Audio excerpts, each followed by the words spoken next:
So what we're going to talk about, I'm kind of a setup for Dr. Bell, who's going to talk about probably a more interesting part about instability. I'm going to talk about what it is and how we get to the treatment part. So I'm going to just go through what it entails. So what is shoulder instability? As Chris alluded to, we can have instability in lots of different areas around the shoulder. The one when we refer to instability in general refers to the big shoulder socket, which is the glenohumeral joint, which is the real ball and socket joint. It's a cause of shoulder pain. When we talk about a dislocation of that joint, we're talking about a complete separation of the ball and socket. And when we talk about a subluxation, we're talking about more of a partial separation of that ball and socket joint. And it's a result of a damage from a single violent injury. And this is a little bit similar to what John talked about, in that you can have an acute injury to your rotator cuff and a chronic injury. You can have a similar type of thing with instability. You can have an acute major injury which causes this dislocation, or you can have subtle recurrent injuries to the ball and socket joint as well, which results in pain in the shoulder, but maybe not have that typical history of what we all think about of instability, of something truly dislocating. So you can have this chronic kind of subtle cause of instability as well. So this is kind of a historical figure who dislocated his shoulder. I'll just read it to you from Sir Winston Churchill in 1949, and it says, "Let me counsel you to beware of dislocated shoulders. In this, as in so many other things, it's the first step that counts. Quite an exceptional strain is required to tear the capsule which holds the shoulder joint together. But once the deed is done, a terrible liability remains. I sustained an injury which was to last me my life, which was to cripple me at polo, to prevent me from ever playing tennis, to be a grave embarrassment in moments of peril, violence, and effort." So obviously in the 1940s, dislocated shoulder was a pretty disabling thing. Hopefully in the last 60 or so years, we've gotten a little bit better at treating this, and that's what we'll hear from John, is some of the treatments that we have for this, but hopefully this isn't so much of a crippling injury now when it occurs. So some of the basic facts about shoulder instability. It's the most commonly dislocated major joint in the body. If you look at patella dislocations, add in all the other lesser dislocations of ankle joints and hip joints, it accounts for almost 50% of all the major joint dislocations in the body. And there is, as I mentioned, this kind of spectrum of pathology between you're either born loose, where you have this subtle loose joint that occurs, or you're torn loose from a violent injury such as a football injury, and you actually dislocate the shoulder. And some of the new understanding of what occurs with these episodes of instability really is provided for improving treatments of how we can prevent the disability that comes from instability. So I'm just going to go through some of these things about how we try to look at instability leading up to John's talk about the treatment options for it. So classification. We've got a lot of different ways to classify shoulder instability. We can talk about whether it happened acutely from a violent injury, like we said, whether it's a chronic, subtle process, and if it becomes a recurrent problem. Very often acute dislocations become recurrent dislocations. And as I'll talk about later, it's very often related to your age as to whether or not that recurrence is a common thing. And the degree, as we mentioned, subluxation or dislocations. And then also we could talk about what way the shoulder dislocates. It doesn't always dislocate in the same direction. It can go out the front, it can go out the back, or it can go out the bottom. The majority of them actually go out the front, and they can come out the front, and then they can go into various places out the front. Typically they come out in this position of subcoracoid, right in front of the socket and underneath the collarbone and this coracoid bone. There's some rare ones over there where actually it comes out the front and it then gets impaled in your chest, into your chest wall. We don't see that very often, fortunately. And then less likely, but also which we see, is dislocations that occur out the back of the shoulder. Because it's less common, we don't see it as often, because it doesn't present with as much of a deformity in the shoulder area, it's very often missed. And so it can be missed in anywhere up to 2/3 to 3/4 of the cases. And often patients will sometimes present after they've been seen in an emergency room with a missed posterior dislocation of the shoulder. And then the other way in which the shoulder can be unstable is it can come out in all of these directions. These are typically those of patients that are born loose. that actually have ligamentous laxity in which they can then slide out the front, slide out the bottom, slide out the back. They don't typically stay dislocated like a acute dislocation, but they do present with pain and the sense of instability in the shoulder sliding in and out of joint.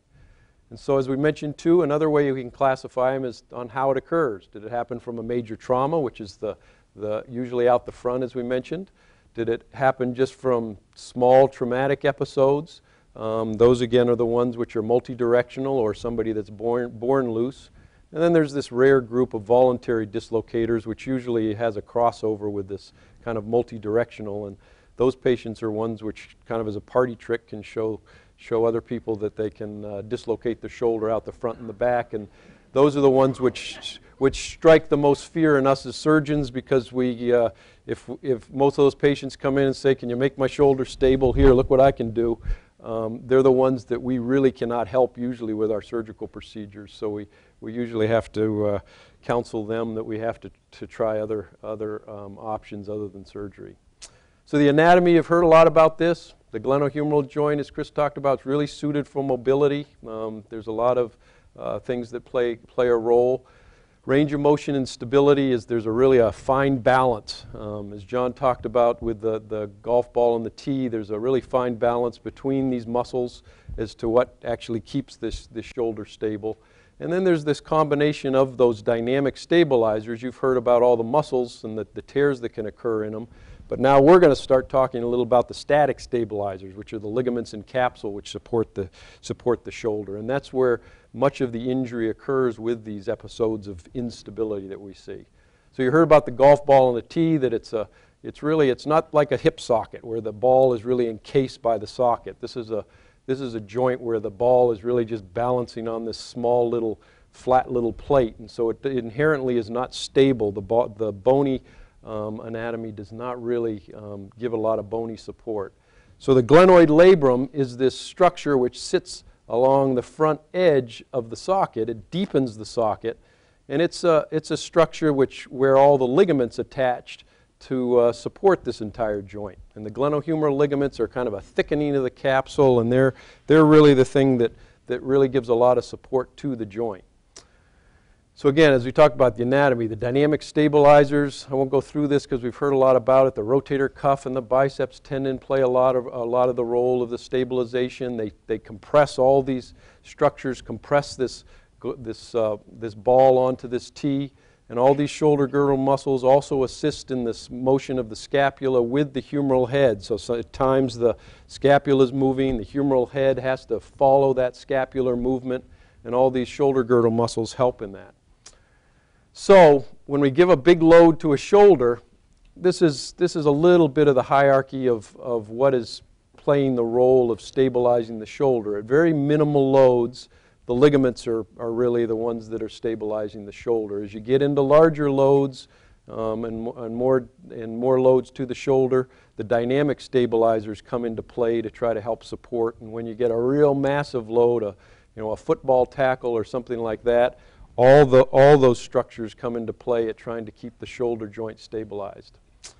So what can happen? And this is, I put a couple of these technical terms up here that we use a lot of the lesions and pathology that occurs in a shoulder when we dislocate it. And I don't know if John will talk a little bit about this when he gets into the treatment, but these are two of the terms we use a lot, a Bankart lesion and a Hill-Sachs lesion, because they're very common findings we see when somebody dislocates the shoulder.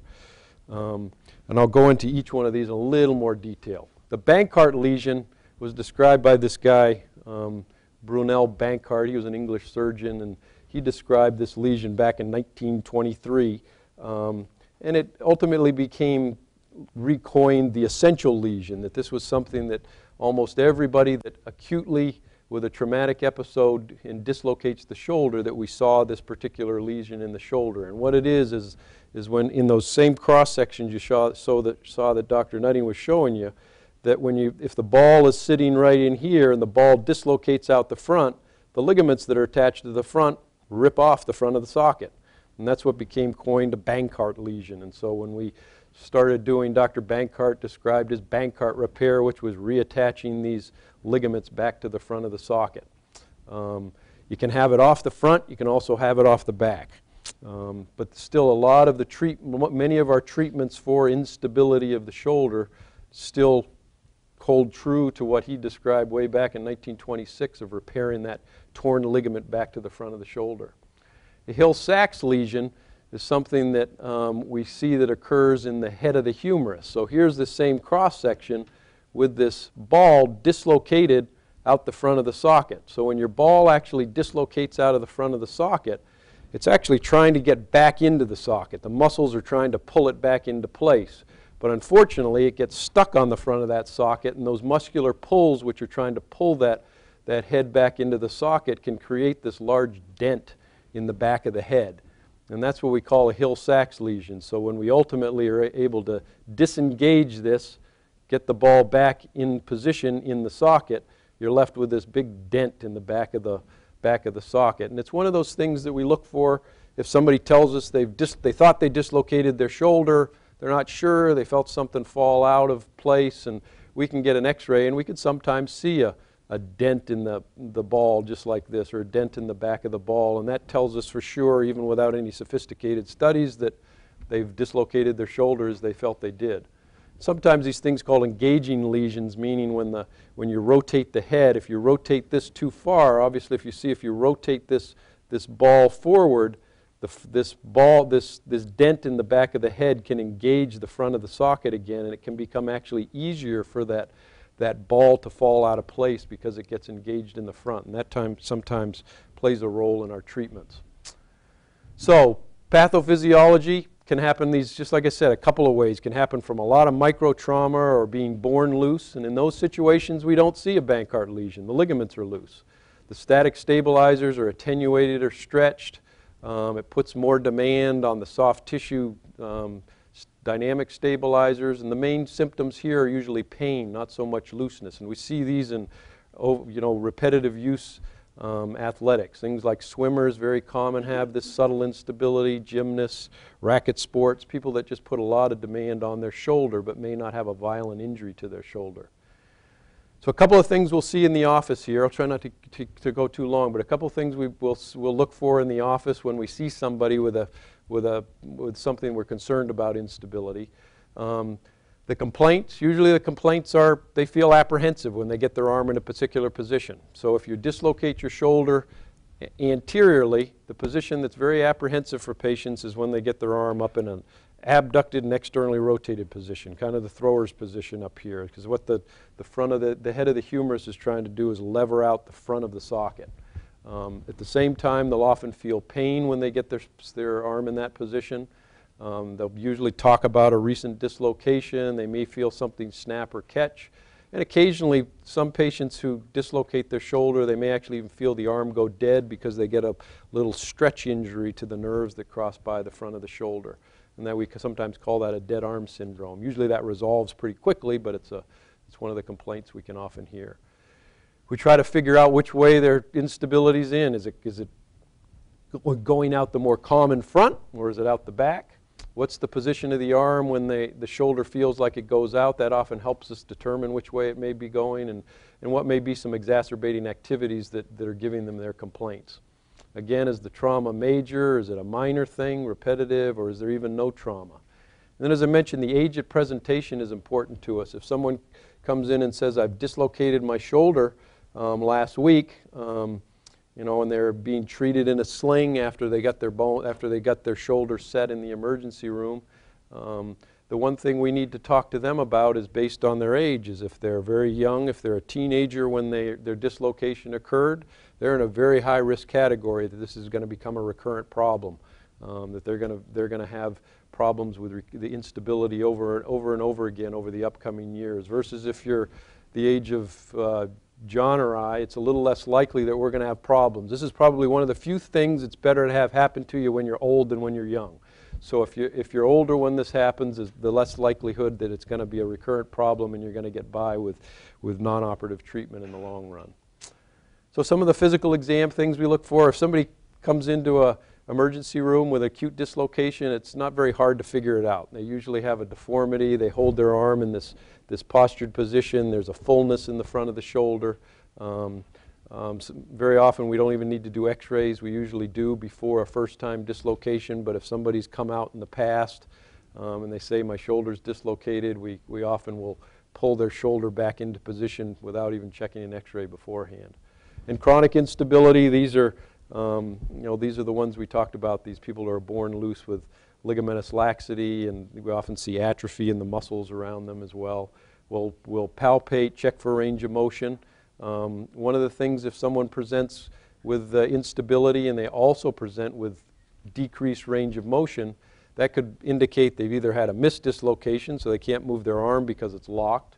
Maybe they've had a nerve injury, or even if they may have even had a tendon tear from a dislocation. These are just some of the special tests we do for it. An apprehension test is putting their arm in the position that's provocative position that we worry about, that external rotation, and they feel concerned about it coming out. We'll then try to push it back into place, and they'll tell us that they no longer feel the worry of it coming out of joint. We can also test for people that have multidirectional instability by pulling on arms in certain ways. One of them is pulling down on the arm, and we can see this dimpling of the skin right below that acromion bone. And then lastly, some of the x-ray studies we'll get. This is what an x-ray looks like when somebody's dislocated the shoulder. Here's a normal appearing x-ray, a front-on view, and this is when it's dislocated, the ball's dislocated from the socket. And in some of these we can see that Hill-Sachs lesion. And then we can also get this one other special view where we actually take it through the armpit, and we can see that the ball is dislocated, separated from the socket right here. You can see where it says glenoid and the humerus, and the ball is dislocated out of the front of the socket there. Two special studies we get. One occasionally we get is the CT scan. Not very often do we do this anymore. We can see the bony anatomy very well with this and see Hill-Sachs lesions and things like that. And then finally, really kind of our workhorse study for looking at instability is the MRI, and even beyond that is the MRI arthrogram, where we put dye in the shoulder beforehand, and we can actually get better accuracy by putting this dye in at seeing these torn ligaments that we talked about, this glenohumeral ligament with a Bankart lesion. Typically, we don't need to just, when somebody dislocates the shoulder, we don't need to get an MRI. Patients always say, I dislocated my shoulder, I need to get an MRI. Usually we presume we've torn that ligament off the front of the socket. We're going to treat it usually non-operatively and let that ligament heal as best we can, and treat it with physical therapy, so we don't have to get a study just to prove that that ligament's torn. And these are finally, this is my last slide, which is just showing the complications that can occur when you dislocate a shoulder. You can break a bone. The one we usually look for is you can often break off a piece of the socket when you dislocate the shoulder out the front. You can also injure a nerve. This axillary nerve is one that sits right there and comes right by the arm, underneath in the armpit area, and the ball can come to rest on that nerve and injure that. And then finally, rotator cuff tears is something that can occur in the older age group that do dislocate their shoulder. So I just said it was better to do this when you're older, but this is the one bad thing that occurs when you do dislocate your shoulder. If you're over age 40, you have a very high incidence of also tearing your rotator cuff. Interestingly, it's very unusual to see rotator cuff tears in the younger population when they dislocate their shoulder. So that's it, and I'll set you up for John here, who's going to be now talking to us a little bit about some of the treatment.